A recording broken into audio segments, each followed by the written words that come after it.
Se retrouver. Erev Tov à toutes, Erev Tov à tous. On se retrouve avec le Rav Shmuel Uziel, comme chaque semaine.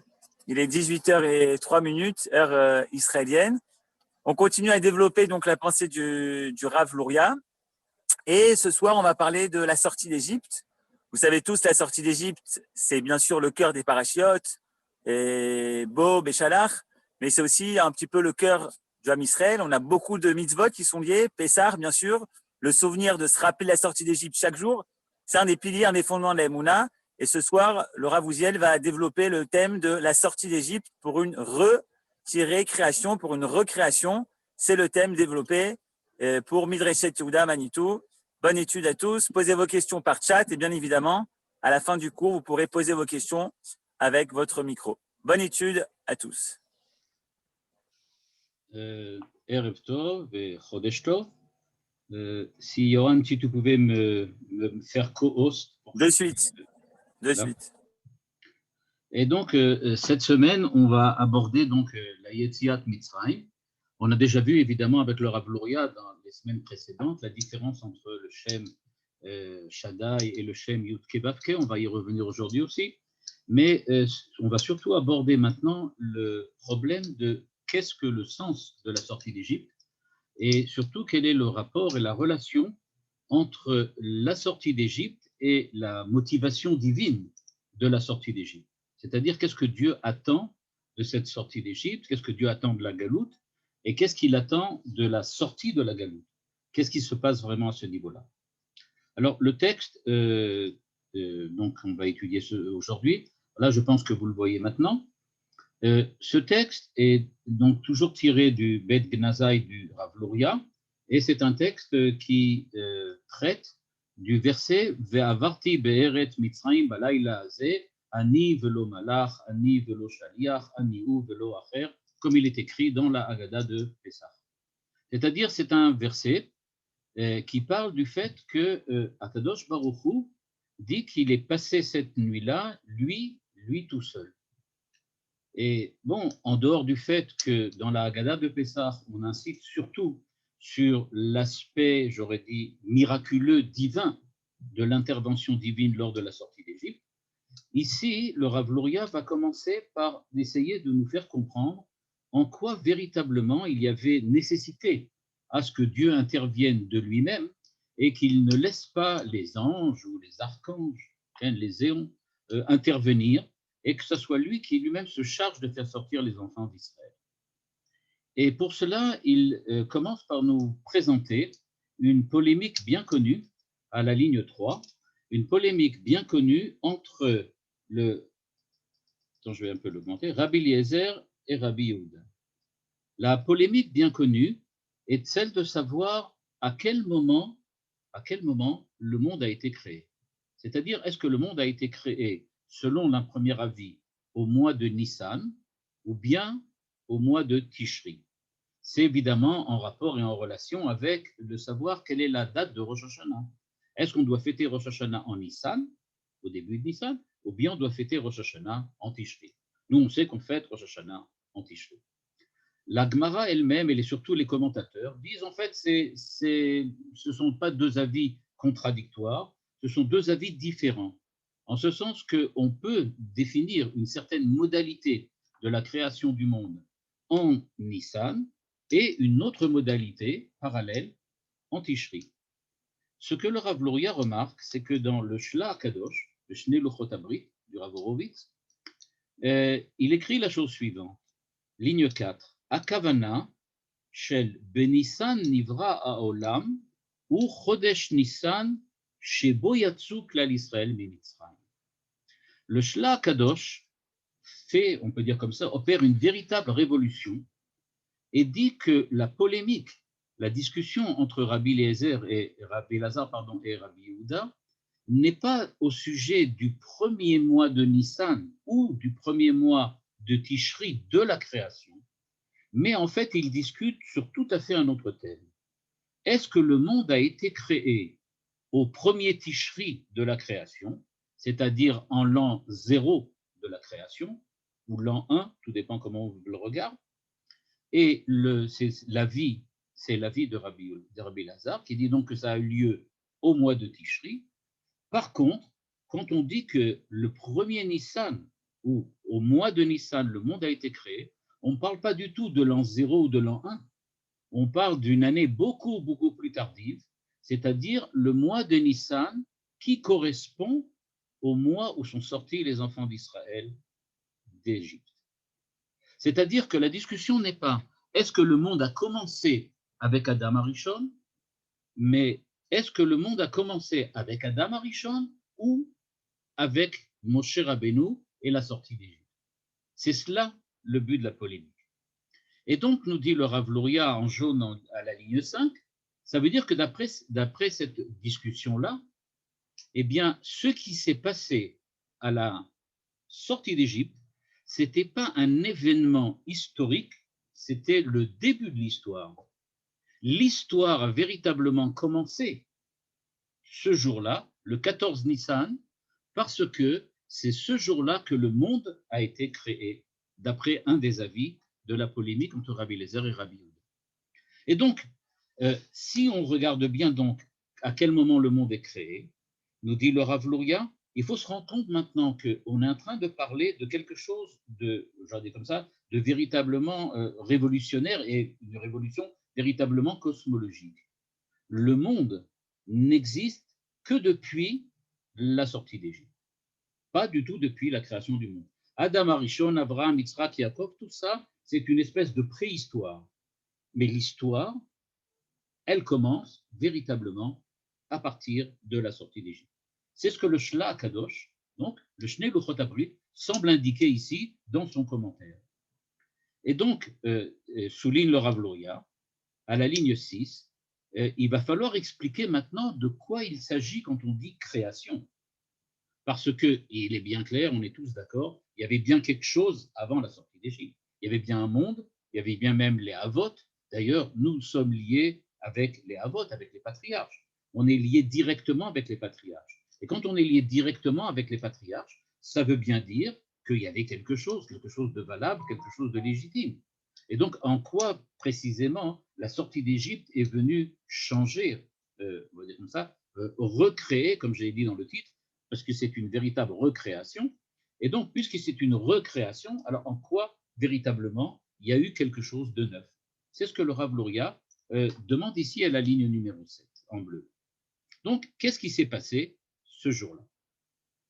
Première chose, nous dit le Rav Luria, vous avez certainement remarqué qu'on parle, par exemple, dans la Masechet Avot, du fait que le monde a été créé par ce qu'on appelle les 10 paroles de Dieu. Okay? Les 10 paroles de Dieu.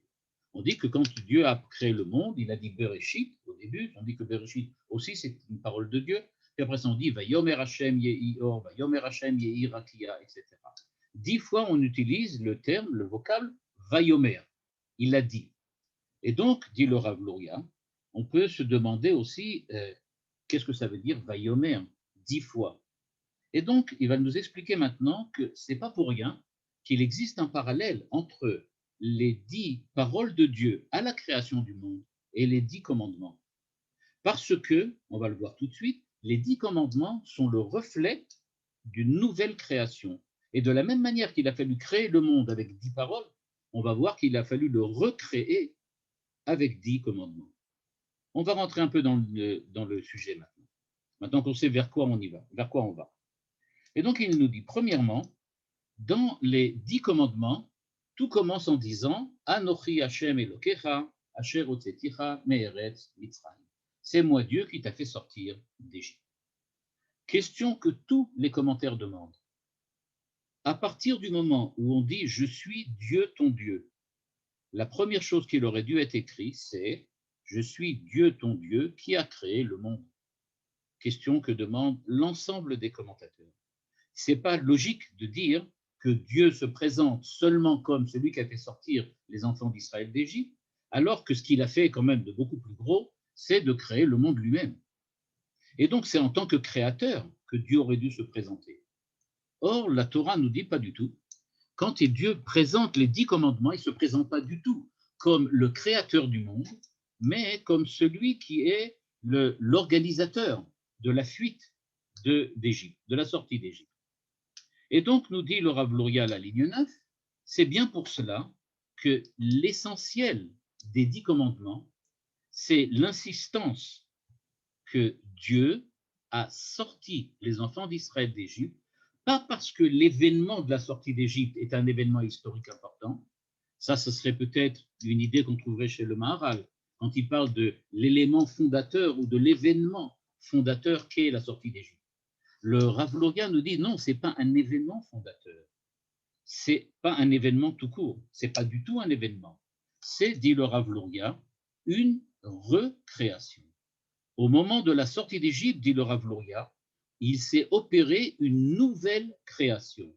Et donc, quand Dieu dit je suis Dieu qui vous a fait sortir d'Égypte, c'est pas pour nous dire qu'il est le guide durant l'événement qui s'appelle sortie d'Égypte, mais c'est celui qui vient nous dire, Dieu vient nous dire, qu'en fait, je suis le Dieu de la création qu'est la sortie d'Égypte. La sortie d'Égypte est une création. Et donc, la question que posent tous les commentateurs, pourquoi s'est-il pas présenté comme le créateur? La réponse est très simple. Et oui, c'est ce qu'il a dit. Il s'est présenté comme le créateur, mais pas comme le créateur des 7 premiers jours de la création, parce que ceux-là sont déjà caducs. Il y a une nouvelle création qui s'est faite. Et donc, la caducité de la création a emporté, on va dire comme ça, Dieu, et l'a amené à se présenter comme le créateur, c'est-à-dire le créateur moderne, le nouveau créateur, le recréateur, c'est-à-dire celui qui a fait sortir d'Égypte. Et dit le Rav Luria ici, ce qui avait lieu à la à la création du monde, né Elam, a disparu. Le Dieu de la création a disparu. Il n'y a plus Dieu de la création. C'est-à-dire que maintenant, il va falloir qu'on opère en nous, comme ça, psychologiquement, on va devoir maintenant essayer d'opérer un petit changement. Ce n'est pas toujours facile, mais il va falloir s'habituer. De quoi s'agit-il? On a l'impression que l'histoire de la sortie d'Égypte, le livre de Shemot, est la suite, la continuation de ce qui s'est passé à Bereshit. Le Rav Luria nous dit, non, ce n'est pas la suite du tout. On recommence à zéro. Ce qui s'est passé avant a une importance, mais ce n'est pas notre histoire. Nous ne sommes pas les enfants d'Abraham, de Yitzhak et de Yaakov, c'est-à-dire d'Abraham le père, de Yitzhak le père, celui qui était le fils d'Abraham, et de Yaakov qui était le fils de Yitzhak. Ceux-là ont complètement disparu. Les individus, Abraham, Yitzhak et Yaakov, leur histoire personnelle, leurs histoires d'amour avec Sarah, avec Rachel, avec Léa, tout ça, c'était sympathique durant l'époque où Dieu était le créateur du monde. Maintenant, tout ça, c'est terminé. On est passé à une nouvelle époque. Une époque durant laquelle, maintenant, Dieu n'est plus le créateur du monde, il est le créateur de l'histoire qui commence avec la sortie d'Égypte. Et donc, on va évidemment expliquer encore de quoi il s'agit et pourquoi c'est comme ça. Mais donc, nous dit le Rav Luria, c'est maintenant qu'il faut se représenter tout à fait autre chose. Par exemple, quand on dit « je voudrais bien croire en Dieu », et si je veux croire en Dieu, eh bien, je suis attaché au Dieu créateur. Nous dit le Rav Luria, eh bien, il faut se rappeler que maintenant, quand on dit « Asher hotzeticha me'eret Mitzrayim », nous ne croyons pas, nous n'avons pas une foi, une émouna en Dieu qui a créé le monde, mais nous avons une foi en Dieu qui a fait sortir les enfants d'Israël d'Égypte. Parce que c'est ça la création pour nous. Pour nous, on va dire de cette manière-là, de manière purement subjective, nous nous adressons à Dieu dans nos prières, nous parlons de Dieu dans la Torah, mais qu'à chaque fois qu'on dit Dieu, il ne faut pas penser au Dieu de la création du monde, mais au Dieu de la sortie d'Égypte. Il y a une espèce de focalisation sur le peuple d'Israël et sur la sortie d'Égypte, qui fait que, par exemple, je ne vous apprends rien du tout, mais tous les Shabbats dans le Kiddush, on parle de Zecher Letziat Mitzrayim. On parle de Shabbat, Zecher Letziat Mitzrayim. Mais comment se fait-il que le Shabbat est rappelé par rapport à la sortie d'Égypte? Le Shabbat, c'est bien rappeler, a priori, la création du monde. Quand on dit Shabbat, on veut bien dire que Dieu a créé le monde, puisqu'on le dit bien aussi, le Shamrou Ben Israël est à Shabbat, mais on dit bien qu'il est aussi Vaï Bayom Hashishi, c'est-à-dire que le 6e jour, il a créé le monde. Donc on parle bien en rapport, en relation avec la création du monde, les 6 premiers jours de la création. Alors comment se fait-il que maintenant on parle d'Etziat Mitzrayim? Et le Rav Luria, donc, en fait, nous insiste et nous dit, regardez bien, la création du monde, c'est pas que ça n'a pas existé, puisqu'il y avait bien le monde, et il y avait Adam, etc. C'est sûr que ça a existé. Mais l'optique dans laquelle on regarde la création du monde, c'est à travers les lunettes de la sortie d'Égypte. On ne parle plus de la création du monde en tant que tel, on parle maintenant de la création du monde en tant que ce qui a permis de créer, de recréer le monde au moment de la sortie d'Égypte. On ne parle plus d'Abraham et Yitzhak et Yaakov en tant que tel, on va parler d'Abraham et Yitzhak et Yaakov qui ont donné naissance au peuple d'Israël qui est sorti d'Égypte. Toute la valeur des Havot, c'était aussi un enseignement de Manitou, toute la valeur des Havot véritablement ne se concrétise que lorsque les enfants d'Israël sont sortis d'Égypte. Manitou disait que les Havot, c'est les hommes de la promesse. Par contre, les Toladot, les générations futures, les engendrements, c'est en fait les hommes de la réalisation de la promesse. Tout ce qui s'est passé au niveau de Bereshit, c'était une promesse. C'est-à-dire, c'est quelque chose qui devait ensuite prendre une prégnance réelle dans le monde, mais ça n'a été véritablement fait qu'au moment de la sortie d'Égypte. Et donc, nous dit le Rav Luria à la ligne 11, c'est pour ça que l'on dit aujourd'hui Asher otzeticha me'eret Mitzrayim, et c'est ça notre émouna. Nous avons une émouna en Dieu de l'histoire qui a sorti les enfants d'Israël d'Égypte. Le Dieu de la création, c'est peut-être le Dieu de la métaphysique, le Dieu des philosophes, ceux qui cherchent ce qui s'est passé avant la sortie d'Égypte et qui essayent de retrouver le Créateur tel qu'il était avant la sortie d'Égypte. Or, nous dit le Rav Luria, c'est une erreur. La émouna véritable aujourd'hui, elle ne peut pas se passer de la sortie d'Égypte, elle ne peut pas se passer du rôle d'Israël, et elle ne peut pas non plus se passer de la présence d'Israël. Il n'est plus possible, dit le Rav Luria, de croire en Dieu comme si Israël n'existait pas. On ne peut croire en Dieu que parce qu'il y a aussi et surtout Israël dans l'histoire. C'est pour ça, dit le Rav Luria, que quand dans la Haggadah, on dit Va'avarti be'eret Mitzrayim ani velo malach velo shaliach, etc., et là bechvodo be'atzmo, on vient bien indiquer, dit le Rav Luria, que tout ça, ça a été fait par Akadosh Baruch Hu, c'est lui-même qui l'a fait. Parce que, de la même façon que la création du monde ne peut être véritablement réalisée que par Dieu, de la même manière, seul Dieu peut faire sortir les enfants d'Israël d'Égypte. Parce qu'il s'agit d'une recréation. Et donc, puisqu'il s'agit d'une recréation, de la même manière qu'il a fallu 10 paroles pour créer le monde, il va falloir 10 commandements au moment du Matan Torah pour créer le sens, la valeur de l'histoire humaine, de l'homme en tant que tel, à partir de la sortie d'Égypte. Et donc, si le parallèle du Rav Luria est juste, c'est-à-dire si on veut suivre cette idée du Rav Luria qui est en fait basée sur l'idée du Shla Kadosh, alors on arrive à la conclusion suivante. Où se trouve la galoute dans la création du monde? Puisque maintenant nous parlons que la sortie d'Égypte est une création, ça veut dire que la sortie d'Égypte intervient après une galoute.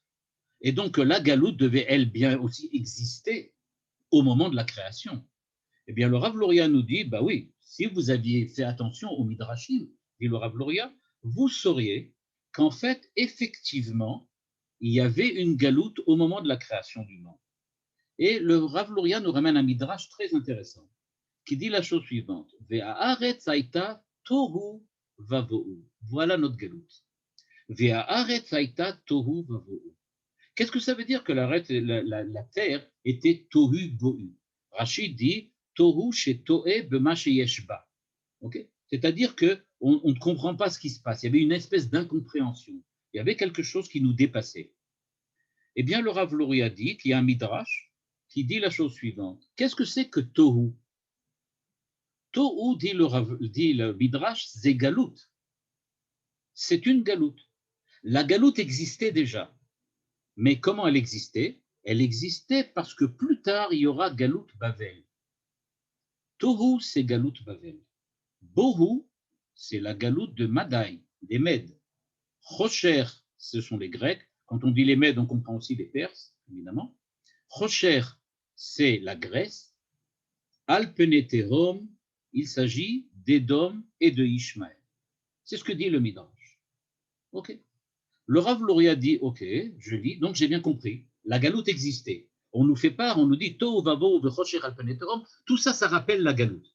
Mais alors le Rav Luria fait quelque chose de formidable maintenant. Ah, vous avez sûrement remarqué vous-même.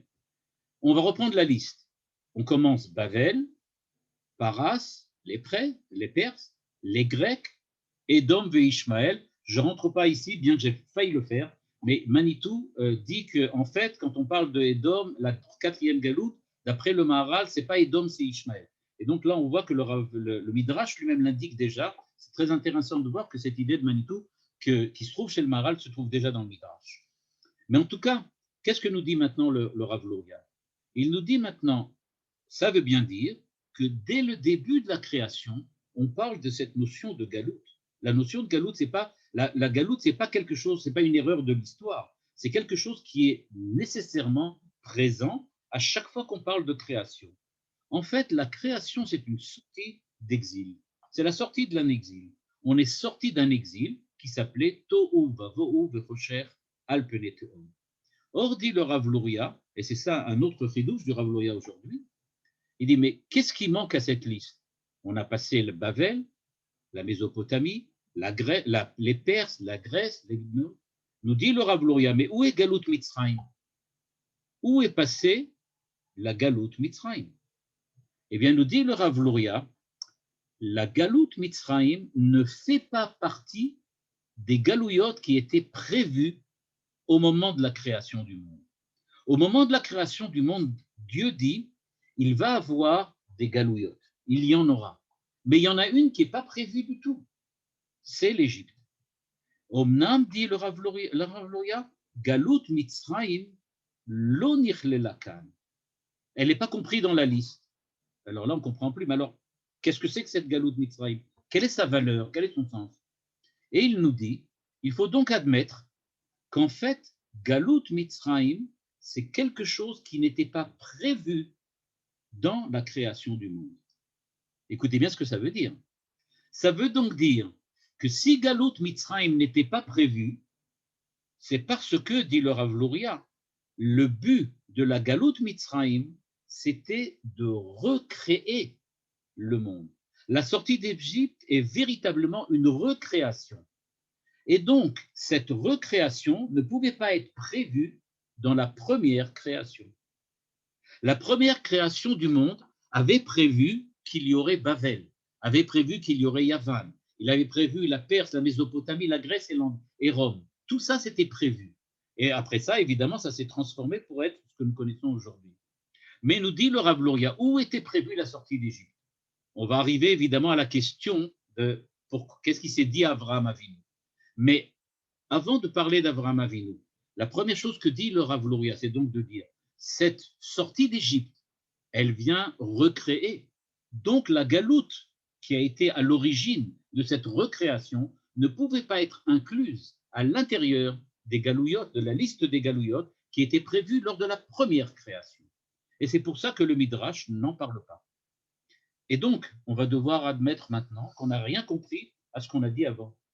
On n'avait rien compris jusqu'à maintenant, jusqu'au livre de Shemot. On n'avait rien compris. Parce que tout ce qu'on avait compris jusqu'à présent, c'est que Dieu avait prévu des galouillotes et que maintenant ces galouillotes, elles sont là et que petit à petit, elles passent par des étapes difficiles, des étapes qui étaient, on peut dire comme ça, des épreuves, des véritables épreuves pour le peuple d'Israël. Et une des épreuves, c'est la galoute en Égypte que Dieu avait annoncée à Abraham. Et donc, pour nous, c'est bien clair.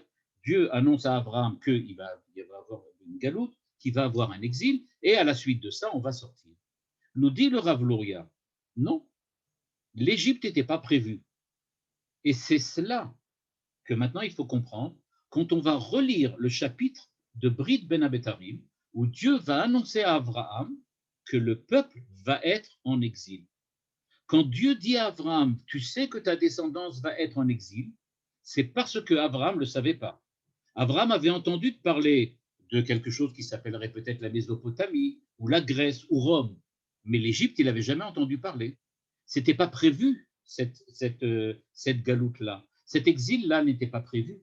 Et donc, dit le Rav Luria ici, il dit donc que Galout ve Geulat Mitzraim nitchadsha le Avraham Avinu.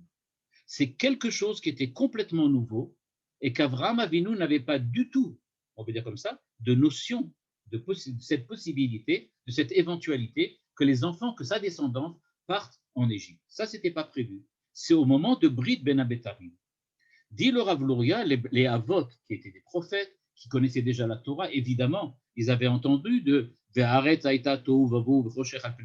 ils avaient entendu cette éventualité-là de pouvoir partir, de devoir partir en galoute au niveau de la Mésopotamie et du reste. Mais ce qui s'est passé maintenant, dit le Rav Luria, ligne 25, étant donné que la sortie d'Égypte et la galoute de l'Égypte n'étaient pas prévues dans l'histoire, eh bien, il a fallu dire à Avraham Avinu, sache qu'il va y avoir une recréation à cause de ce qui t'arrive maintenant.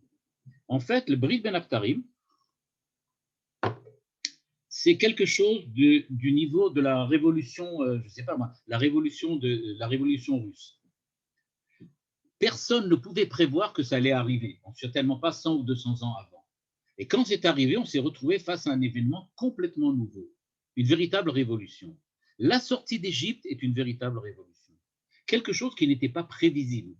Et c'est ce que dit le Rav Luria quand il dit Nitradesh la Avraham Avinu keshesha'al bame eda ki irashena chidesh lo akadosh baruch hu galut vegeulat Mitzrayim vesheze beria mechudeshet shenitradesh az. Et donc maintenant, ce qui s'est passé, c'est que Avraham Avinu donc a demandé comment je saurais que je vais pouvoir en hériter. On avait vu la semaine dernière. La question qu'Avraham avait demandé, c'était qu'est-ce qui me dit que vraiment on va être apte et capable de recevoir ce que tu es prêt à nous donner. Tu es prêt à tout nous donner, mais est-ce qu'on va être vraiment capable? Parce qu'Avraham Avinu voyait bien déjà que l'histoire du peuple d'Israël ne prenait pas véritablement la route qu'il espérait qu'elle prenne. Il savait bien, Avraham Avinu s'en était rendu, et il s'est rendu compte, et donc il avait posé la question, mais alors, qu'est-ce qui peut me garantir que véritablement l'histoire va évoluer comme toi tu l'as prévu? En fait, la liberté de l'homme est là, et on sait que le libre arbitre permet quelquefois de faire des erreurs. Et donc, qu'est-ce qui me garantit qu'on va y arriver? Au moment où il donne cette réponse, on avait vu déjà ça la semaine dernière, nous dit le Rav Luria, Dieu lui dit, eh bien, on va effectivement utiliser le joker. On va devoir utiliser un joker. Dans le cadre d'une histoire qui ne fonctionne pas et qui ne marche pas, eh bien, on va faire un retour à zéro. On recommence à zéro. On va devoir tout recommencer, même si, a priori, il y aurait pu avoir une finalité, une fin propice, on veut dire comme ça, une fin positive. Cette fin positive, elle ne va pas nécessairement arriver, mais on a un joker. Le joker, c'est la recréation. On peut tout recommencer à zéro. C'est ce que Dieu annonce à Avraham Avinu. Il dit à Avraham Avinu, aie confiance, il se peut que ça marche, mais même si ça ne marche pas, c'est pas que c'est pas grave, mais on reprend tout à zéro. On peut tout redémarrer. Comment on va tout redémarrer? On a déjà vu la semaine dernière. Eh ben, on va redémarrer par le don de la Torah qui n'était pas prévu, par la sortie d'Égypte qui n'était pas prévue, c'est-à-dire ce que le Rav Luria appelle une recréation. On va tout devoir recommencer à zéro et tout recréer et recommencer. Et c'est pour ça, dit le Rav Luria, que la discussion entre Rabbi Eliezer et Rabbi Yehuda, si le monde a été créé en Nissan ou en Tishri, en fait, la réponse, elle est qu'il a été créé deux fois. Il a été créé en Tishri au moment d'Adam Arishon, et il a été recréé en Nissan au moment de la sortie d'Égypte. Et donc, il n'y a pas de problème. Il n'y a pas véritablement une discussion. Mais il y a en fait deux aspects de la création. Quel est l'aspect prépondérant pour nous? La discussion entre Rabbi Eliezer et Rabbi Yehuda, c'est effectivement cela. Qu'est-ce qui est prépondérant pour nous? La création première, celle d'Adam Arishon, ou la seconde, celle de Moshe et de la sortie d'Égypte? C'est ça la discussion entre les deux. Et évidemment, le premier affirme que, en fait, ce qui est véritablement le fondement de l'histoire d'Israël, c'est ce qui s'est passé avec la création de Adam Arishon, et le second insiste que non, c'est seulement à partir de la sortie d'Égypte que commence véritablement l'histoire d'Israël. C'est ce qui explique, parallèle à ce que nous avons vu déjà la semaine dernière, qu'il y a deux mots ou deux noms de Dieu qui sont utilisés. Il y a Kel Shaddai, qui est la création de la première création, dans lequel on sait que Chachamim nous disent, on l'a vu la semaine dernière, que Shaddai, ça veut dire Mishe Amar Leolamodai, celui qui a donc arrêté la création, c'est-à-dire qui a donné des limites au monde. Et ça, c'était, on va dire comme ça, le régime du créateur, Dieu en tant que créateur du monde. Par contre, Shmi Hashem, Shmi Yudke Vavke, Lonodati Lahem. Ça, je ne l'aurais pas dit, c'est-à-dire, je ne l'aurais pas dévoilé qu'effectivement, il y a aussi la possibilité qu'il y ait une nouvelle création.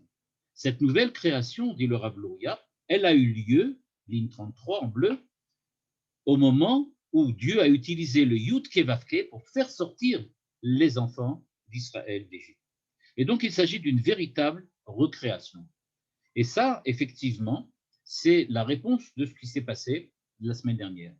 Moshe Rabbeinu, on sait à la fin de la parashat Shmot, on sait que Moshe Rabbeinu s'était plaint devant Dieu. Et il lui avait dit, mais regarde, tout ce que je fais, ça ne fait qu'aggraver le problème. J'essaye d'aider les enfants d'Israël, j'essaye de leur apporter un soutien, mais à chaque fois que je vais voir le pharaon, il augmente encore ses décrets et on veut dire, il augmente l'aliénation et l'esclavage. Donc il dit en quoi j'ai véritablement fait quelque chose de positif.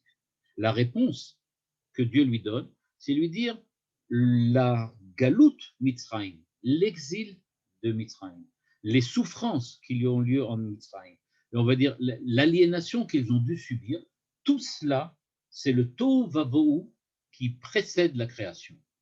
Maintenant, une question que tout le monde pourrait poser et que je ne veux pas trop maintenant développer, mais en fait, Tohu Vavohu, c'était après la création, puisqu'il est écrit Bereshit bara Elokim et hashamayim et haaretz ve'haaretz haïta tohu vavohu. Il semblerait que le Rav Luria lise le verset un petit peu différent. Ils disent Bereshit bara Elokim et hashamayim et haaretz. Dieu a créé le monde ve'haaretz haïta avant tohu vavohu. Et alors à ce moment-là, qu'est-ce que c'est que la création? La création, ce serait en fait le passage entre le tohu vavohu et la manière ordonnancée dans laquelle le monde est actuellement, c'est-à-dire avec les lois de la nature, etc. Mais sans rentrer dans ce problème, qui est un problème assez compliqué, puisqu'en fait, il nous demanderait de parler de création qui n'en est pas une, puisque s'il y avait déjà quelque chose avant, alors qu'est-ce que c'est que la création d'aujourd'hui? Et peut-être que l'idée que le Rav Luria ici pourrait développer, mais qu'il ne fait pas, et donc je ne le ferai pas non plus, ça serait que Tohu Vavohu, c'est la création quand elle n'est pas encore à l'image de l'homme, c'est-à-dire qu'elle n'est pas encore à l'image de l'ordre qui est susceptible d'être compris. Comme dit Rashi, une création qui serait une création que l'homme ne comprendrait pas, ce n'est pas une création encore. La création commence quand l'homme la comprend, c'est-à-dire quand on passe du Tohu Vavohu à l'ordre, Yom Echad, Yom Shtaim, Yom Shalosh, Yom Arba. Et comme j'ai dit, on ne va pas en parler trop, et je laisse ça à un développement ultérieur. Ok. Je rappelle une autre idée encore. Dans la paracha de cette semaine, on va parler par exemple aussi de Achodesh Azelachem Rosh Chodashim. On parle donc de Rosh Chodashim, qu'on va être Rosh Chodesh. Et donc, la question qui se pose, que Rashi dont Rashi parle déjà dans le premier Rashi de la Torah, il dit A Torah atatzricha leakril me Achodesh Azelachem Rosh Chodashim. Amar Rabbi Yitzhak. Tout le monde connaît. Premier Rashi. Rashi donc cite un midrash qui dit en fait, dit Rabbi Yitzhak, la Torah aurait dû commencer par Achodesh Azelachem Rosh Chodashim. Eh bien, nous dit le Rav Luria, effectivement, parce que le monde a commencé à partir de Nissan. Achodesh Azelachem Rosh Chodashim. Et donc, pourquoi a-t-on commencé avant? Koach Ma'asa Vigid Le'amo. On est venu parler de la grandeur de Dieu. Pourquoi, dit le Rav Luria? Parce qu'on a voulu raconter la préhistoire, que Dieu a créé le monde, et puis il y avait Abraham, et Yitzhak, et Yaakov, et Yosef, et toutes les histoires qui ont eu lieu. On a voulu parler de tout ça. Mais c'est vrai, la création pour nous, elle n'entame son processus de développement qu'à partir de la sortie d'Égypte. D'un certain point de vue, nous avons été créés la sortie d'Égypte. Le reste qui était avant, c'était une préhistoire intéressante. Koach Ma'asa Vigid Le'amo. Ça vient nous montrer qui était Dieu. Par contre, la sortie d'Égypte nous vient nous montrer qui était l'homme. Qui est l'homme de la sortie d'Égypte? C'est-à-dire, qui est l'homme que Dieu a, on va dire, mis sur cette création, auquel il a donné la possibilité d'agir sur cette création, la responsabilité de l'amener à une conclusion positive et favorable. Donc, on a compris pour le moment, tout ça c'était une introduction que Rav Louria a fait, pour nous dire que la sortie d'Égypte n'est pas à regarder comme un événement fondateur, comme dirait le Maharal, mais comme une véritable transformation, une véritable révolution. Maintenant, on va essayer, le Rav Louria, de nous expliquer, alors, qu'est-ce que ça veut dire une nouvelle création? Qu'est-ce que ça veut dire une nouvelle création? Le Rav Louria nous dit, le mot Zot, Zain Aleph Tav, il dit en fait, dans le mot Zot, il y a deux choses. Il y a d'une part le Zain, 7, et d'autre part, c'est-à-dire 7, les 7 jours de la création, et à part ça, il y a Aleph Tav. Aleph Tav. Aleph Tav, qui est rajouté au mot Zot, c'est toutes les lettres de l'alphabet, les 22 lettres de l'alphabet, qui commencent depuis Aleph et qui se terminent à Tav. Et. Le mot et, qui accompagne, hein, par exemple, quelqu'un est parti et quelqu'un d'autre, c'est-à-dire qu'ils sont partis ensemble. Okay? On voit ça, par exemple, avec Abraham et Dieu. Alors maintenant, qu'est-ce que ça veut dire? Ça veut dire qu'il y a en fait deux régimes. On va dire deux régimes par lesquels Dieu conduit, guide l'homme dans l'histoire. Il y a le régime du Zain, du 7, qui correspond au Sefer Bereshit. C'est le régime selon lequel Dieu dirige le monde parce que c'est lui qui l'a créé. Puis il y a le Aleph Tav, Dieu dirige le monde avec la Torah. C'est-à-dire qu'il y a deux manières de montrer à l'homme le chemin à suivre. Dieu peut se présenter, il peut se présenter comme le créateur, celui qui a mis de l'ordre dans les lois de la nature et qui demande à l'homme de recréer un monde humain à partir d'un monde qui n'est en fait inhumain et qui est le monde de la nature muette. Et il y a une deuxième manière que Dieu utilise pour demander à l'homme d'agir, c'est au moment de Matan Torah, du don de la Torah, quand Dieu dit « Je voudrais que maintenant, au lieu de mettre de l'ordre, je vais dire peut-être de cette manière-là, des mots, de la parole, de la voix, du son, dans un monde muet, tu ne mettes pas une parole au monde, tu ne mettes pas une bande sonore sur un monde muet, mais que tu répondes à la parole que moi, j'ai entamée. » On peut dire de cette façon-là, la façon dont Dieu a créé le monde par la parole indique qu'il s'agit d'une parole muette. C'est une parole qui s'adresse à personne. Il n'y a pas de partenaire dans la première partie de l'histoire. Quand Dieu crée le monde, il s'adresse à personne. Vayomer Elohim yehi or. Mais à qui s'adresse-t-il? Il n'y a personne. Il n'y a pas l'homme. L'homme n'est pas encore là. Et pourtant, Dieu dit. En fait, c'est une parole muette. C'est une parole qui n'entame pas de dialogue. Il n'y a pas de dialogue entre le Créateur et la créature. Il y a tout simplement la volonté du Créateur présente dans la création. Et c'est à l'homme de redécouvrir ce que Dieu veut lui dire par l'intermédiaire de son rapport, de sa relation avec le monde tel qu'il est. Avraham, Yitzhak et Yaakov, nous disent le Midrash, ont redécouvert Dieu. Comment? Parce que Avraham a regardé le ciel, il a vu le soleil, puis il a vu la lune, puis il a vu les étoiles, puis il a compris que tout ça, ça ne peut pas être un hasard, et que derrière tout ça se cache le Créateur. Et donc il a commencé à réfléchir, que s'est-il passé? Pourquoi Dieu a créé le monde? Qu'est-ce qu'il veut? Qu'est-ce qu'il attend de moi? Et donc il en est arrivé petit à petit à ce que de redécouvrir Dieu, et quand il a découvert Dieu, et qu'il a découvert que Dieu était là, à ce moment-là, Dieu s'est adressé à lui.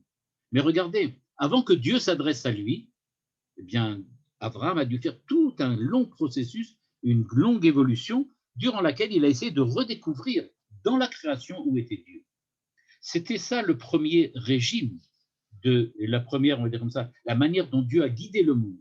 Il guidait le monde en ayant créé un ordre à l'intérieur de la Torah, c'est-à-dire les mots, les lettres, la linguistique divine, ont créé au niveau de la création quelque chose qui s'appelle les lois de la nature.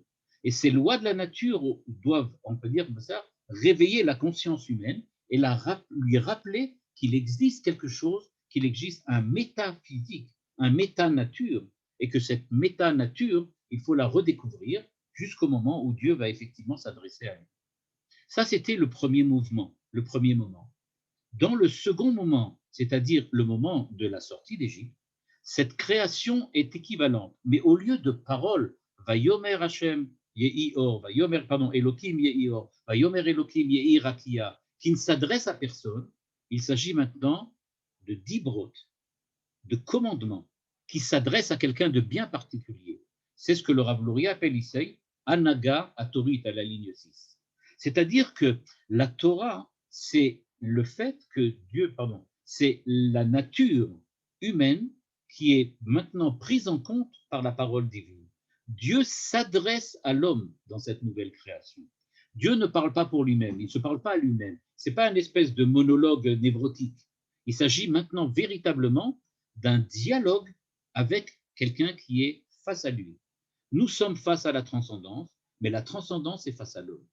Et donc, quand ce qui se passe, c'est qu'il y a une espèce de double regard entre le visage de la transcendance et le visage de l'homme. Ils se regardent tous les deux et ils ont quelque chose à se dire. C'est ce qui se passe au niveau de la sortie d'Égypte. Dans cette recréation, les mots prennent une dimension différente. On est passé de Zain, c'est-à-dire des 7 jours de la création qui sont la formation du monde selon des lois qui sont discernables par l'homme, mais qui ne sont pas évidentes, qui ne sont pas un dialogue, qui ne sont pas une parole, à Aleph Tav du mot Zot, qui est toutes les lettres de l'alphabet, de Aleph jusqu'à Tav, qui sont la parole, les mots, les phrases, c'est-à-dire une certaine linguistique. Donc nous dit le Rav Luria, c'est pas pour rien que Dieu dit à Moshe Rabbeinu, annonce à Pharaon que nous allons sortir d'Égypte pour aller recevoir la Torah. La Torah, nous a dit le Rav Luria, c'était quelque chose qui n'était pas prévu. C'était pas ça qui était prévu. On avait vu ça la semaine dernière. Nous, la semaine dernière, on a bien vu, il disait, la Torah, on aurait pu s'en passer. Pourquoi? Si on était au niveau d'Abraham Avinu qui est capable de redécouvrir la parole divine, la linguistique divine, en lisant les mots qui sont inscrits dans la nature, on aurait peut-être effectivement pu entamer un dialogue comme Abraham l'a fait. Mais quand on n'est plus au niveau d'Abraham, alors on a besoin qu'on nous dise des choses vraiment. Et quand est-ce qu'on nous les dit? Eh bien, quand on va sur le mont Sinaï et que Dieu vient et s'adresse à nous et nous dit franchement ce qu'il veut dire. Donc, il dit, il y a quelque chose de nouveau, quelque chose qui est vraiment au niveau de la recréation, parce qu'il ne s'agit plus maintenant d'un effort humain de redécouvrir une transcendance qui est, j'utiliserai un terme qui est peut-être pas très courant, mais qui est chiffré, on peut dire de cette manière-là, une espèce de déchiffrement, de décryptage de la nature, et on passe au-delà du décryptage et on rentre dans le monde de la conscience pleine. On te parle et tu réponds. Quelque chose que tu as. C'est ce que le Rav Luria dit ici. Il dit Zema Shamar Akadosh Baruch Hu, le Moshe Rabbeinu al Sheilato Beinyan Yetzilat Misraim Klal Israël. Il dit Lifnei Azman Beotziacha et Ta'am Ta'avdun et Elokim al Harazeh. Le but, c'est d'aller sur le mont Sinaï. Klomar, Yetziat Mitzraim, Yatchala Shel Bria Mechudeshet, Shemiyusedet à la Torah Shetekablu, à la Harazeh. Et donc, on va effectivement attendre et on va sortir pour entendre ce que Dieu a à lui dire. On avait vu la semaine dernière, et le Rav Luria va revenir évidemment là-dessus maintenant, que la situation des enfants d'Israël avant la sortie d'Égypte était vraiment catastrophique. Mais surtout, elle était catastrophique quand on la met et qu'on la compare avec la situation d'Abraham, Yitzhak et Yaakov. On avait vu qu'Abraham, Yitzhak et Yaakov, c'est un idéal qu'on devait atteindre. L'idéal, c'est la Torah d'Abraham, Yitzhak et Yaakov. C'est-à-dire la Torah qui n'est pas donnée, mais la Torah qui est redécouverte, qui devient naturellement la Torah de l'homme, parce que l'homme sait qu'il vit dans le monde de Dieu. D'une certaine façon, comme j'avais expliqué un peu la semaine dernière, Abraham, Yitzhak et Yaakov se sont petit à petit rendus compte qu'ils sont dans un monde qu'ils sont capables de décrypter et de comprendre. Et c'est ce décryptage qui leur a fait comprendre que ce qu'ils voient, c'est les ordres, les mitzvot de la Torah. Ils ont redécouvert la Torah par le fait qu'ils savaient qu'ils vivaient dans le monde créé par Dieu. Le Dieu créateur qu'ils ont redécouvert leur a indiqué, grâce au fait qu'ils l'ont redécouvert, lui ont indiqué, en fait, au Avot, ils ont réindiqué ce qu'il y avait à lire dans le monde. Ils savaient décrypter le monde. Par contre, nous, à la sortie d'Égypte, on a perdu complètement cette capacité. Et donc, Abraham avait bien raison de dire, mais qu'est-ce qui me garantit qu'ils pourront continuer à faire ce que nous faisons? Est-ce qu'ils arriveront vraiment à être de ce niveau-là? La réponse de Dieu à Abraham, ne t'inquiète pas, au cas où ça ne fonctionnerait pas, on a le joker. On va partir et on va recréer une véritable nouvelle conscience humaine grâce au don de la Torah sur le mont Sinaï. Et autre idée que le Rav Luria rappelle, c'est qu'est-ce qui se passe avec la Sfirat HaOmer? Après tout, entre la sortie d'Égypte et le don de la Torah, il s'est quand même passé un certain nombre de temps. Il s'est passé 49 jours. Et donc, dit le Rav Luria, ben oui, c'est bien évident. En combien de temps le monde a-t-il été créé? Zot, Zain, 7, en 7 jours. Il a fallu 6 jours et le Shabbat. On va traduire ça en termes plus clairs. Il a fallu 49 jours pour arriver à Shavuot. C'est-à-dire qu'il a fallu sortir d'Égypte, création, mais pour finir la création, il faut 7 jours. La création elle-même, c'est le premier mouvement, c'est le premier instant. Le premier instant passe très très vite, c'est la sortie d'Égypte. Mais ensuite, il faut arriver à reconstruire quelque chose à partir de cette sortie d'Égypte, à partir de cette recréation. Et bien, ce qui se construit, ça prend 7 jours. 7 jours, ça fait 7 semaines. Parce que là, on est passé, évidemment, d'une création, on va dire, pure et éthérée, comme elle l'était au temps des Havot, à une création différente, celle des Banim, qui est donc la recréation au moment de la sortie d'Égypte. Et donc, on est passé de 6 jours et un Shabbat à 7 semaines et Shavuot. Le don de la Torah, c'est au fond Shabbat. La dernière chose qu'il faut essayer de comprendre maintenant, et qui va nous occuper pour les 10 dernières minutes, ça va être de comprendre, mais alors, pourquoi il fallait que ça soit comme ça? C'est-à-dire, en fait, pourquoi il a fallu qu'on en arrive là? Le Rav Luria nous dit, eh bien, il faut savoir que quand Dieu voit qu'il n'y a plus de solution possible, quand il voit qu'il n'y a plus de possibilités possibles pour l'humanité, eh bien, il est quelquefois obligé de prendre des mesures extrêmement difficiles. On l'a vu, dit le Rav Luria, par exemple, au moment du déluge. Quand Dieu voit qu'il n'y a plus de solution possible, eh bien, on efface tout et on recommence. Ce qui s'est passé en Égypte, dit le Rav Luria, malheureusement, c'est qu'il a fallu tout recommencer à zéro. Au moment de l'Égypte, dit le Rav Luria, et c'est ici à la ligne 21, le Yesod d'Ivrei Arizal, d'après la Kabbalah, Ayu miprinat chet shel dor amaboul, she'en etza beze, et là que Moshaya az. Je rappelle qu'au moment du Maboul, au moment du déluge, Rashi dans son commentaire, ramène un midrash très célèbre qui dit qu'au moment où c'est écrit Beshagam ou Bassar, c'est-à-dire que Dieu pose le verdict de la destruction totale du monde, il dit, je vois bien que l'homme s'est complètement perverti, et puisqu'il s'est complètement perverti, Beshagam ou Bassar, parce qu'il est fait de chair et d'os, je vois qu'il n'y a plus aucune solution, sauf à moins de tout détruire absolument jusqu'à tout. Et Rachid dit Beshagam Gematria Moshe. C'est-à-dire qu'on rappelle que Moshe était là et que c'est lui qui va apporter la solution au déluge. Le déluge, dit le Rav Luria, c'est quand il n'y a plus aucune possibilité. Eh bien, Beshagam ou Bassar, c'est effectivement Gematria Moshe parce que l'époque de Moshe est une période c'est une période diluvienne. On est véritablement face à un déluge. Il n'y a plus aucune possibilité de sauver les enfants d'Israël. C'était ça l'inquiétude d'Abraham et son angoisse, et c'est à ça que Dieu a répondu. Il lui dit, Abraham demande, mais qu'est-ce qui se passe si on en arrive au déluge? Parce qu'en fait, il ne faut pas oublier, Abraham était un rescapé du déluge, il vient juste après. Il a connu Nimrod, il a connu tout ce qui s'est passé. Donc il dit, mais qu'est-ce qui se passe si on en arrive aussi à la même possibilité, à la même situation? Comment va-t-on pouvoir ensuite continuer? Dieu lui dit, ok, je ferai la même chose, je ferai un autre déluge, l'esclavage en Égypte. Et ensuite, on sauvera tout le monde. À part le déluge, tout va être sauvé. La galoute de Mitzrayim, qui n'était pas prévue, c'est ça, le fondement sur lequel a été construit, en fait, le nouveau monde. Il s'agit, en fait, d'un nouveau monde qui se reconstruit sur les cendres du monde qui a précédé. Il dit, on était obligé d'en passer par là. Mais pourquoi Dieu a-t-il fait ça? Il aurait pu tout détruire. Réponse, ligne 23. Ayu neshamot bnei Avraham, Yitzhak veYaakov, asa kadosh baruch hu chesed imahem, ubara et haolam bria mechudeshet legamre.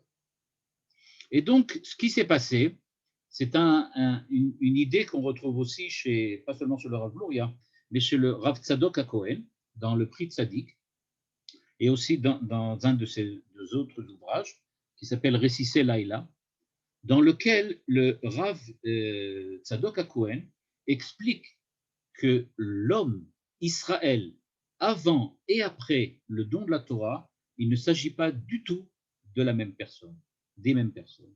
Il ne s'agit pas du tout de la même identité. Il y a une véritable recréation d'identité au moment du don de la Torah. Les enfants d'Israël vont passer par des différentes étapes. Chacune des étapes de la sortie d'Égypte et de les premières semaines dans le désert jusqu'au moment où ils vont recevoir la Torah, c'est, on va dire comme ça, l'annihilation de l'identité précédente, l'effacement de ce qu'ils étaient pour la recréation et, on va dire comme ça, la refondation d'une nouvelle identité. C'est pour ça, dit le Rav Luria, que le pharaon était sûr qu'il pouvait s'opposer à Dieu. Quand Dieu lui dit « laisse sortir mon peuple », pour lui, c'était bien évident qu'il n'y a rien à attendre de ce peuple-là. Mais ce qu'il ne savait pas, c'est que Dieu a décidé qu'il va sauver son peuple midat chesed, par la miséricorde, pas parce que c'est nécessaire, mais c'est parce que lui le veut, parce qu'il veut faire le bien.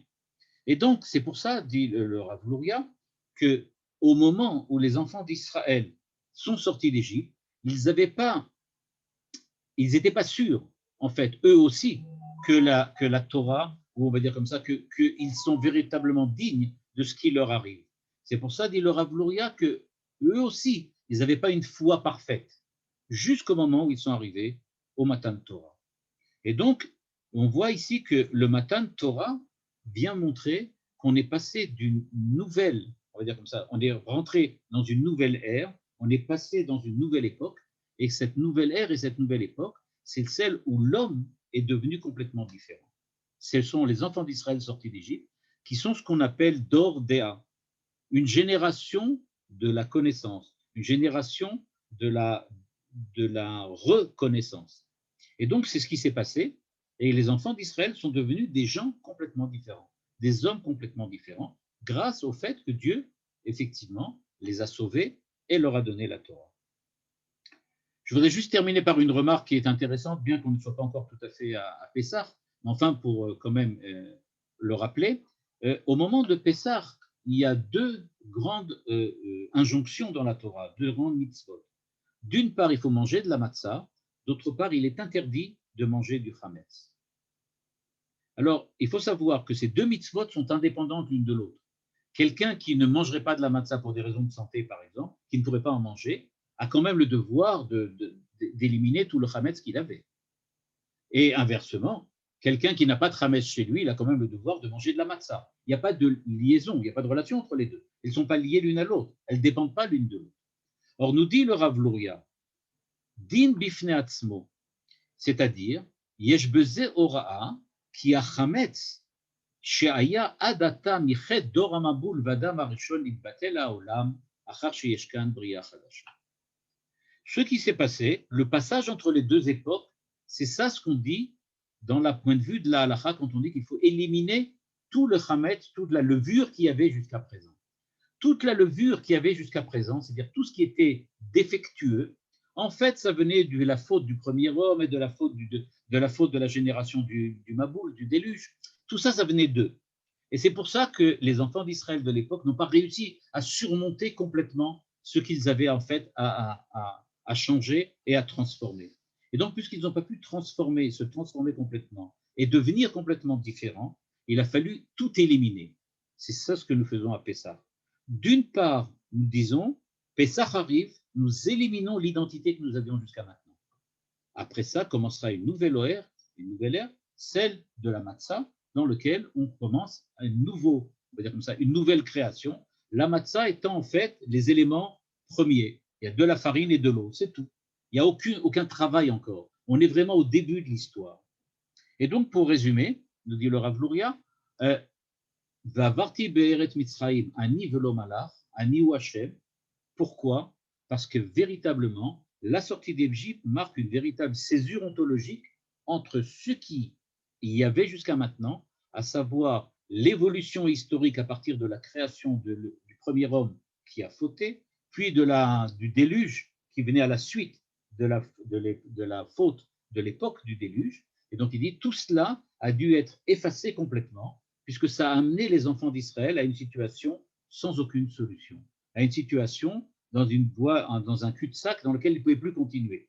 Donc il a fallu tout recommencer à zéro, et grâce à la Torah qui leur a été donnée, s'est entamé un nouveau processus historique qui démarre à partir de la sortie d'Égypte, dont l'apogée va être le mont Sinaï, et c'est à partir de ce moment-là que Israël va commencer son histoire en tant que peuple, en tant que porteur du message messianique, c'est-à-dire du retour au paradis, au Gan Eden d'Adam Arishon, mais par une voie différente, pas par une voie du décryptage de la création du monde, mais par la voie de l'accomplissement de la volonté divine, telle qu'elle s'exprime de façon claire et nette dans la Torah, et de façon qui soit compréhensible et susceptible d'être comprise par l'homme quel qu'il soit. Voilà.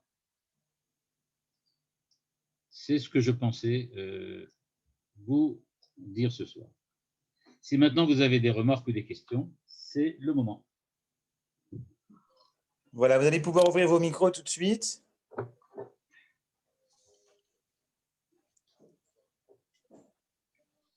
Voilà, Ravouziel, vous pouvez également rallumer votre micro. Les questions, chers amis. Shalom, Ouracha. Vous m'entendez? J'entends, oui. Je ne vois pas, mais j'entends. D'accord. J'ai juste une question à propos de ces révolutionnaires, ce que vous avez raconté là. On a besoin de temps de digérer. Que les Arba Galouyot sont comprises déjà dans le début de la première création. Mais j'ai un souci parce qu'il n'y a pas encore d'Israël dans le monde d'avant la sortie d'Égypte. Comment il peut y avoir un galout d'Israël compris alors qu'ils ne sont pas là? Et puis finalement, s'il n'y avait pas de Yetziat Mitzrayim, comment ça s'articule tout ça? Eh bien, en fait, ce que le Rav Luria semble dire, à partir de ce midrash, c'est que les galouillotes, c'est-à-dire les changements d'identité qui auraient dû se produire durant l'histoire d'Israël jusqu'à la période messianique, ces changements-là devraient passer par on va dire comme ça, par 4 époques durant lesquelles les enfants d'Israël auraient dû subir un espèce d'élaguement, on va dire comme ça, dans lequel ils élaguent un peu des choses qu'ils n'ont pas réussi à détruire par eux-mêmes et qu'ils auraient pu détruire grâce à ces différents exils. Maintenant, ce qu'a introduit la sortie d'Égypte, c'est qu'elle a donné à ces 4 galouillotes des dimensions complètement différentes. Ce n'était pas du tout la même chose. C'est un petit peu, pour vous donner un exemple, si on regarde, je vais un exemple qui n'en est pas un, mais je pense que vous allez comprendre. Si on regarde l'histoire de la famille de Lénine et qu'on assiste à la naissance de Lénine, à partir du moment où on sait qu'il y a la révolution d'octobre, alors la naissance de Lénine prend une dimension complètement différente, même au niveau familial. Il y a quelque chose de différent qui se crée à ce moment-là. C'est cela qu'on découvre dans la naissance de Lénine et dans les premiers épisodes de sa jeunesse, qui nous permet de comprendre peut-être, grâce à cela, ce qui s'est passé ensuite dans la Révolution russe. C'est-à-dire qu'on pourrait dire que d'un certain point de vue, ce qui est arrivé par la suite, c'est parce que Lénine a eu tel et tel enfant, alors c'est pour ça qu'il a fait telle et telle chose durant la Révolution russe. Mais ça, on le sait que parce qu'on a la Révolution russe. De la même manière, on peut dire l'exil de la Babylonie ou l'exil de la Grèce et de Rome ont une dimension différente parce qu'on est passé par la sortie d'Égypte. Et on le lit d'une manière différente. Si on n'avait pas eu ça, on l'aurait peut-être lu autrement. Et donc, il n'y a pas besoin qu'il y ait Israël. L'Israël de l'histoire, c'est l'Israël qui aurait dû amener, de toutes les façons, l'histoire à son terme, quel que soit qui était Israël. Je ne sais pas si vous connaissez le dicton qui dit que Shakespeare ne s'appelait pas Shakespeare, mais c'était quelqu'un qu'on appelait Shakespeare. Alors, de la même manière, on peut dire Israël, ce n'est pas Israël, mais c'est quelqu'un qu'on appelle Israël. Peu importe qui ça va devenir, mais il y aura de toutes les façons un Israël. Mais on ne sait pas qui c'est. Ça peut être quelqu'un d'autre. Alors, je voudrais poser une question. Moi, ce que je ne comprends pas, c'est que où sont les nations? C'est-à-dire, on parle d'Israël. Quand il y a un renouveau, quand cette recréation est faite, c'est seulement Israël. Parce que le déluge, tout le monde a été détruit, sauf la famille de Noé. Et là, que Israël a été libéré, les autres, enfin, que deviennent les autres nations? C'est une très très bonne question. C'est une très très bonne question. Elle est même tellement bonne que le Midrash y a répondu. Et le Midrash dit qu'au moment où les enfants d'Israël ont reçu la Torah, le monde entier a entendu la Torah. C'est-à-dire que ce n'est pas seulement pour Israël. La Torah, qui est l'apogée de la sortie d'Égypte, en fait, elle concerne aussi les nations. Maintenant, elle concerne les nations maintenant dans le cadre de l'histoire d'Israël. Et plus seulement dans le cadre de leur histoire personnelle face à Dieu directement. Les nations avant la période de la sortie d'Égypte étaient des nations qui étaient face au monde de la même manière qu'Abraham, Yitzhak et Jacob étaient face au monde. Tous avaient le même monde en face d'eux et tout le monde avait le devoir de le décrypter à sa manière. Maintenant qu'il y a Israël, ils n'ont pas à décrypter ce qui se passe dans le monde, mais ils ont à essayer de comprendre ce que Israël leur transmet de ce que Dieu a dit, de ce qui se trouve dans le monde. Mais ils ont entendu la Torah directement aussi. Mais alors, je comprends. Quand les 4 galouillotes, elles ont été prévues avant la création de l'homme même, mais alors Dieu ne savait pas qu'il y aurait eu une autre galoute qui est la galoute d'Égypte. Il ne savait pas. Ça, c'est une question difficile parce que je ne suis pas vraiment en contact avec lui, je ne sais pas vraiment ce qu'il savait. Oui, non, mais non, si on sait. C'est-à-dire que c'est un peu difficile de dire à Dieu savait ou Dieu ne savait pas. Comme je dis, je ne l'ai pas vraiment vu dernièrement. Alors, je suppose qu'il savait ou qu'il ne savait pas. Quand je saurais, dit le Rambam, comment il sait, alors je pourrais vous dire s'il sait ou il ne sait pas. Mais comme je n'ai aucune idée de la manière dont Dieu connaît ou ne connaît pas les choses, c'est un peu difficile de dire s'il savait ou il ne savait pas. On va laisser ça dans le cadre de la métaphysique. Dans ce que vous avez dit, la sortie d'Égypte et le Matan Torah, c'est la même chose? D'un certain point de vue, le Matan Torah, c'est l'apogée de la sortie d'Égypte. La création commence le premier jour de la création. Okay, elle commence au premier instant, Bereshit bara Elokim et hashamayim et haaretz, mais ça se termine avec le Shabbat. De la même manière, la sortie d'Égypte, c'est le Bereshit bara Elokim et hashamayim et haaretz, et puis il va se passer 7 semaines qui correspondent aux 7 jours, et on va arriver au 7e jour, c'est-à-dire au moment où Dieu donne la Torah. À ce moment-là, c'est le Shabbat de la deuxième création. J'ai des questions. Vous avez dit, en fait, dans votre propos que vous relativisiez en fait le rôle des avots.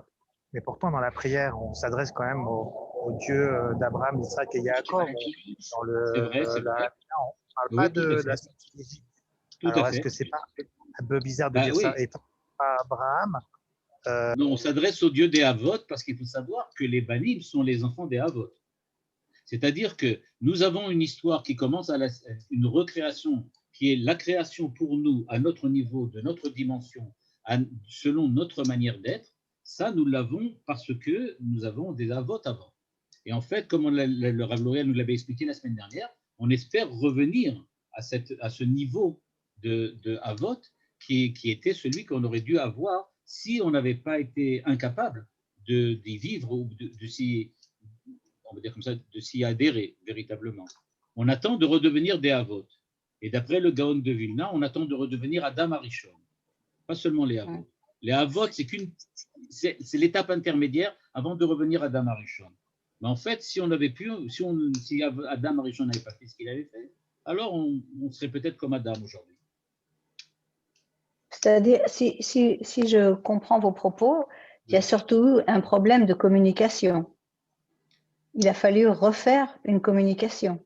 Entre qui et qui? Oui, mais je ne pas être sûr qu'on dit la même chose. Entre qui et qui? C'est-à-dire qu'avec Avraham, Yitzhak et Yaakov, la communication était plus directe, on peut dire, ou peut-être même avec Adam Arishon. Oui. Il y avait une communication qui ne passait pas par les mitzvot, la Torah, le limoud tel qu'on le connaît maintenant, qui était plus peut-être même ombilicaire, c'est-à-dire ça passait, les messages passaient directement. Et ensuite, le peuple qui vient de ces avot et de ces banim, c'est les mêmes. Ils n'ont pas été recréés. Eux, ils sont toujours les mêmes, mais simplement, la communication a été obligée d'être changée parce qu'ils n'avaient plus les mêmes canaux que leur père. On peut dire ça comme ça, on peut le dire, mais j'aimerais dire que dans la manière dont les avot, je vais dire quelque chose qui n'est pas écrit chez le Rav L'Oréal maintenant. C'est quelque chose que moi je pense plutôt que, je ne sais pas exactement si le Rav L'Oréal serait d'accord complètement avec ce que je dis, mais la manière dont les avot, on l'a vu d'ailleurs, la manière dont les avot se laissaient pénétrer par le message divin semble bien indiquer qu'en fait, ils étaient pratiquement inexistants face à la parole divine. Et qu'en fait, quand Dieu parle avec les avot, il ne parle pas avec eux, mais il se parle à lui-même. Question à poser aussi. Mais encore, c'est où? J'ai refermé la parenthèse et on arrête là. Voilà. Sur Abraham, dans Vaïra, Question Rachid. à poser aussi. Pardon? Allô? J'ai pas entendu. Est-ce que je peux poser une question? Attendez, j'ai pas fini mes questions, excusez-moi. Dans Vaïra, Rachid, il dit qu'Abraham a mangé de la matzah parce qu'il savait qu'il y avait la sortie d'Égypte. Or là, vous dites que la sortie d'Égypte n'était pas prévue dans le plan initial de Dieu. Donc comment Abraham pouvait manger? Arrêtez la photo.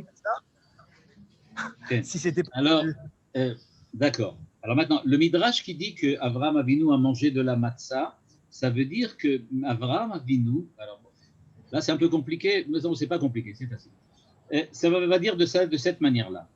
Abraham Avinu a mangé de la matzah parce que si Dieu a prévu l'éventualité de la sortie d'Égypte, c'est-à-dire que cette éventualité-là, elle existe aussi au niveau d'Abraham, mais d'une autre manière.